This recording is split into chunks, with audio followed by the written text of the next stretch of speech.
and welcome back. I'm Mabel Jong, and you're watching continuing coverage of the World Healthcare Congress here in Washington, D.C. We have a huge lineup of speakers, so thank you so much for joining us. I'm here now with Frank Roby, who is Senior Advisor and Practice Leader at Arthur J. Gallagher & Company based in Dallas. Thank you so much for joining us. Delighted to be here. Thank you for the invitation. Yes, thank you also for explaining now what Arthur J. Gallagher's focus is in the healthcare space. The company as a whole is focused in every aspect conceivable of insurance, whether it's employee benefits or property and casualty. It's actually the third or possibly fourth largest broker in the world.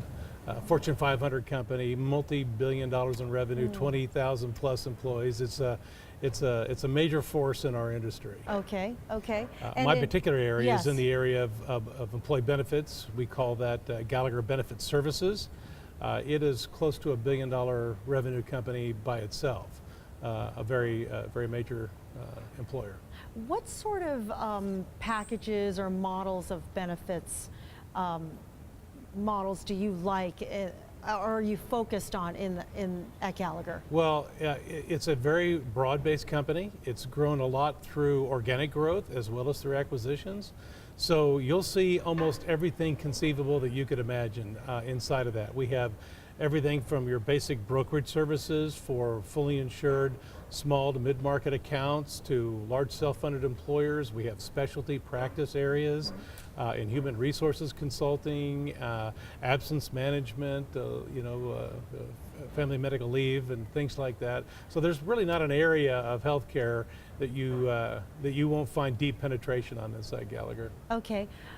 Are some of your clients really restructuring the way they are providing benefits to their employees, and in what direction are they taking with that? Yeah, it's a great question, Mabel, because it's a time of deep evaluation. The companies have been wanting to do this for years, but they've been so distracted by healthcare reform and the legal obligations of that, the compliance aspects of that they just haven't really gotten to some of the things going on. But they're realizing that the system is just incredibly broken for everybody in it, whether you're an employee or the employer themselves.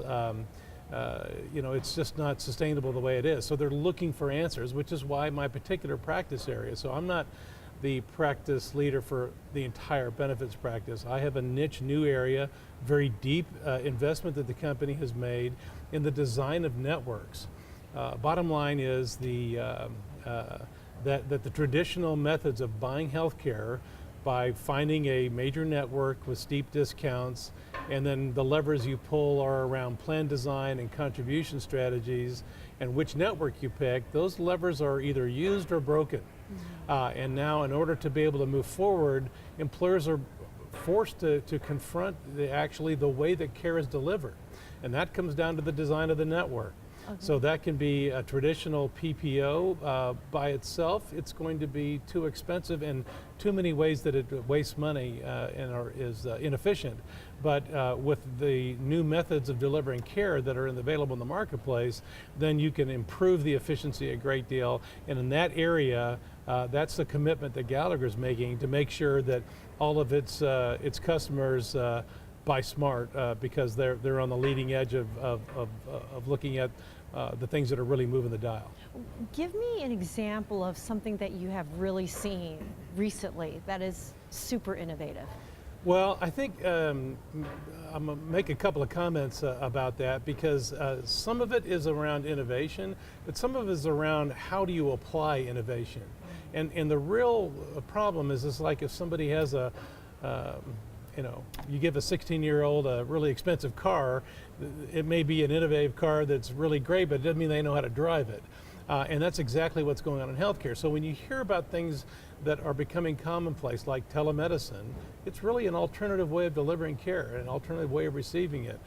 You hear about reference-based pricing, which is a way of kind of capping the liability, saying, you can go wherever you want, but this is all the plan is paying. These kinds of tools have been out there for a few years, but not in a way that helps employers really understand in their particular specific circumstances, how do I know that those will save us money as a company? And how will it affect our people?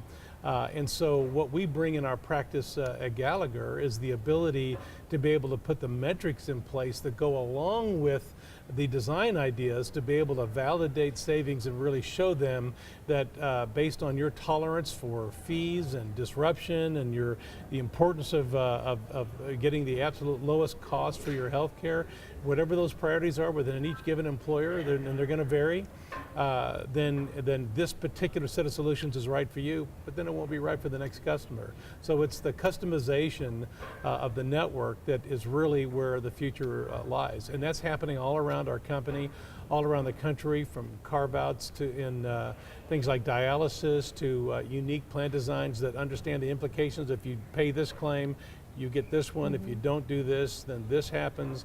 You know, it's that deep understanding that we have, that consultative view that makes it really quite remarkable. All right, Frank Roby, we're going to leave it there. Thank you so much for your time today. Yeah, what a delight. Thank you so much. Thank you. Have a nice day. Thank you very bye-bye. much. And I'm Mabel Jong. Thanks for watching, and we have more coverage coming up, so stay tuned.